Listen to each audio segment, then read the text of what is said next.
Breaking news just a few hours before the first pitch of the 2020 baseball season. The Players Union has agreed to expand the postseason for this season only from 10 to 16 teams. That would mean the 3 division winners in each league and 5 wild cards in each league. It would be the first time since 2012 that the postseason will be extended. This 10-team format has been in place since 2012 with the wild card play-in game. Reports are that the first round would not be a play-in game, but it would include all teams, and it would be a best of 3. Let's bring in David Sampson, host of Nothing Personal. David, I guess 2 questions. Why are they doing this, and do you like it? Show me the money. That's why they're doing it, because they're able to sell an extra round of playoffs now to the TV partners, and that helps up make some of the lost gate revenue by having no fans. It also helps because they're giving players part of that money, so the players are okay with it. Who would not be okay with this?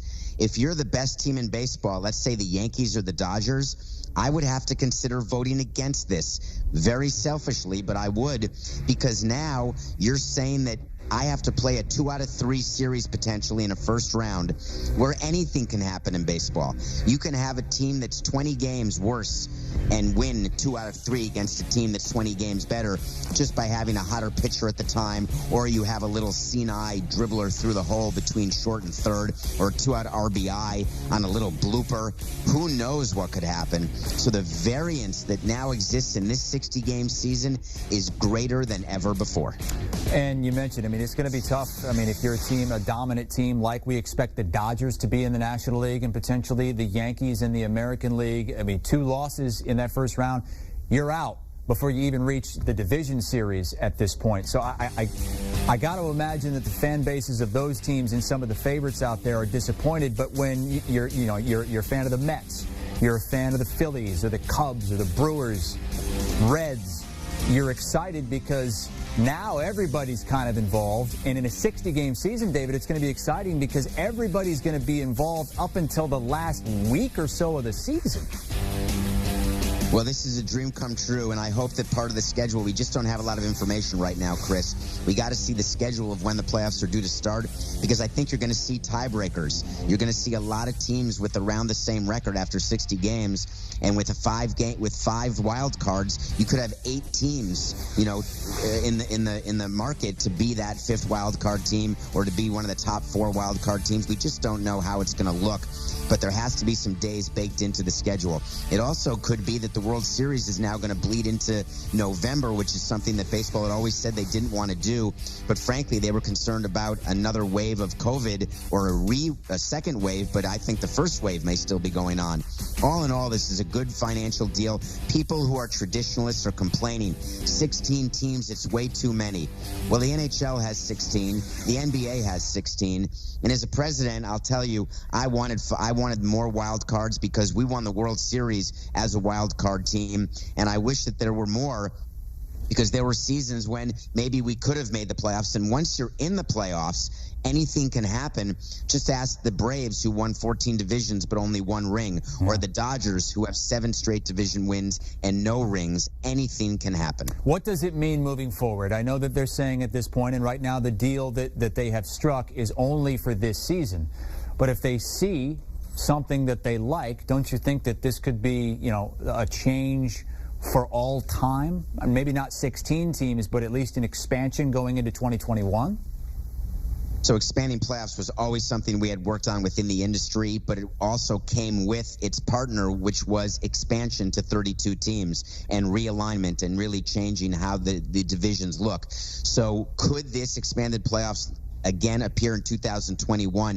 It's going to be part of a new negotiation that'll be part of the overall new collective bargaining agreement, which has to come before 2022. So I wouldn't expect this to be approved again in 21 until they know whether or not there'll be fans, and to see whether or not they can make it part of a complete collective bargaining agreement to avoid a work stoppage. Okay, check out Nothing Personal with David Sampson, which is getting hot and heavy now. We're into the baseball season. Opening night tonight, opening day tomorrow. It is appointment podcast listening during the baseball season. Find it anywhere you download your podcast, also on YouTube in video form. On the other side of this break, we'll talk to another World Series winner, Will Middlebrooks, joining us on the expanded postseason for 2020. 10 teams to 16.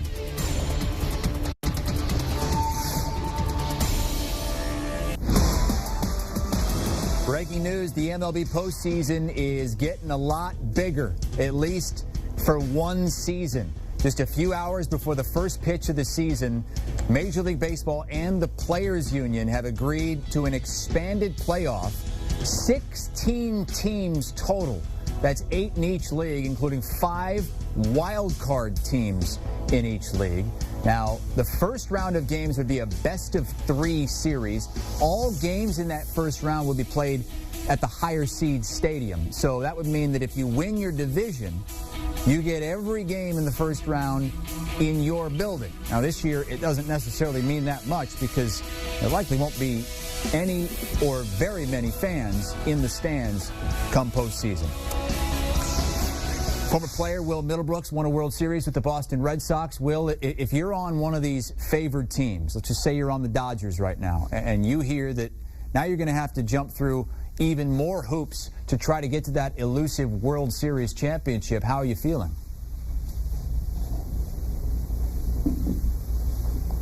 Yeah, no, if I'm one of these teams that's either New York or LA and I'm having to go into that 3-game series, and let's say you run into a hot White Sox team or a hot Reds team, a team that normally wouldn't have made the playoffs, and they happen to beat you. Now, in a normal format, you're sitting pretty. You have that first round bye, and then you go into a 5-game series, and you can have all your studs on the mound, and you're good to go. But now, anything can happen. This is just going to be an extended version of the 60-game season, and it's going to get wild. I'm so pumped for it. Yeah, you sound excited. So from a fan's perspective, which is what you are now, like most of us, you think this is a home run? Absolutely.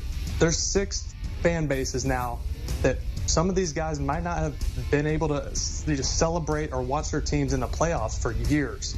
And these are teams like Cincinnati that's going to have a really good chance to be in that mix, and I expect them to be. So that's a fan base that gets to experience playoff baseball.